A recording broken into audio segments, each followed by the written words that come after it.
This Deputy Police and Crime Commissioner had a secret life. We reveal how Andy Coles is under pressure to resign over claims he had an undercover past as Andy Davy, a ponytailed activist. A high-ranking police official is under pressure to resign after allegations that he had a relationship with a teenage activist while working as an undercover officer.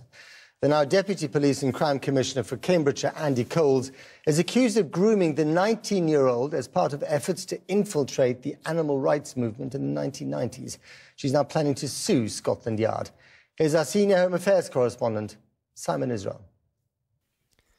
30 years as a serving police officer got this Tory councillor in Peterborough a prominent role in overseeing a force.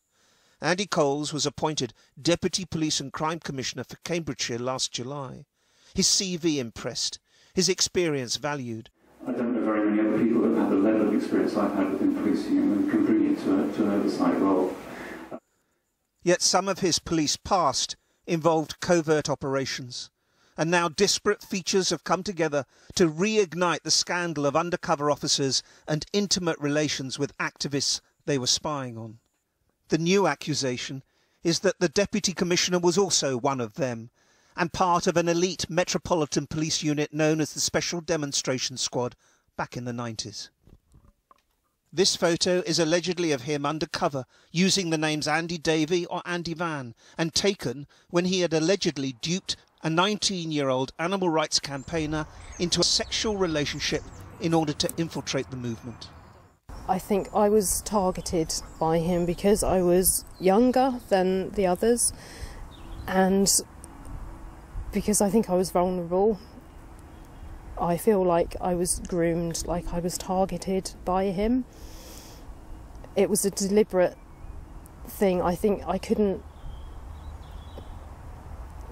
I'm sorry, I've got to stop.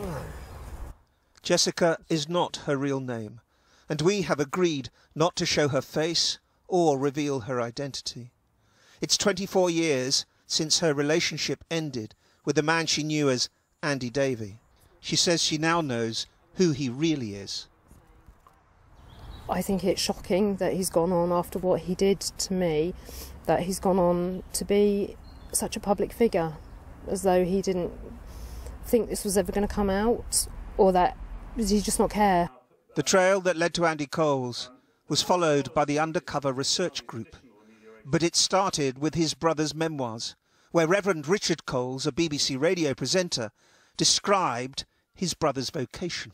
My older brother Andy brought his own drama with him. He had joined Special Branch and was undercover, living a double life. That didn't go unnoticed by one former animal rights activist who'd spent much time living alongside Andy Davy in the 90s. So that's the first time Andy Coles as a name came up? It was, yes.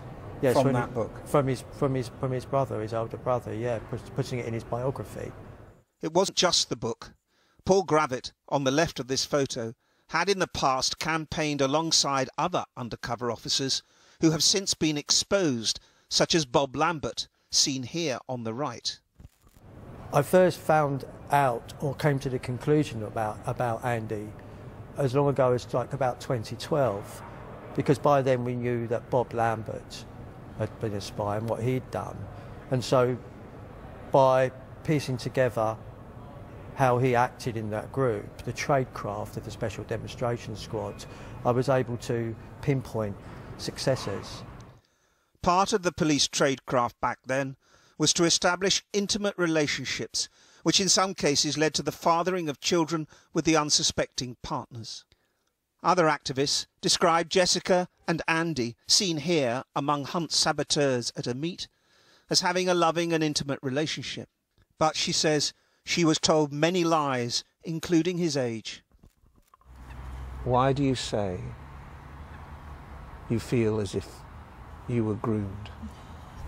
Because I was 19 at the time, he was 32, married and a police officer. So I would never ever have given my consent if I had known. 4 former activists have told Channel 4 News that they too are convinced Andy Coles was Andy Davy. Lawyers for Jessica today have written to Scotland Yard as the first step towards legal action, alleging assault, deceit, misfeasance in public office and negligence. The Met has so far apologised to 8 women and paid out significant amounts in compensation for the conduct of other undercover officers. In Jessica's case, her allegations are also directed against someone who has become a very public figure. We have made many attempts to contact Councillor Andy Coles for a response, but he hasn't replied. We approached the office for the Police and Crime Commissioner in Cambridgeshire for a response. They said, "We are unable to comment on any issues relating to the information which you have provided us, which purports to relate to a member of the OPCC team." This needs to be put squarely at his feet, not mine. I didn't do anything wrong. If you met him, what would you say? How could you do it? How could you do it? How could you do it? I trusted you. I trusted you. In the background at the time was violent action carried out by militant elements of the animal rights movements, letter bombs, fire bombs, criminal damage, the targeting of Boots for its vivisection laboratories. None of that, she says, involved her. And now she wants to see the man she says more than just deceived her step down from public office. Simon Israel reported.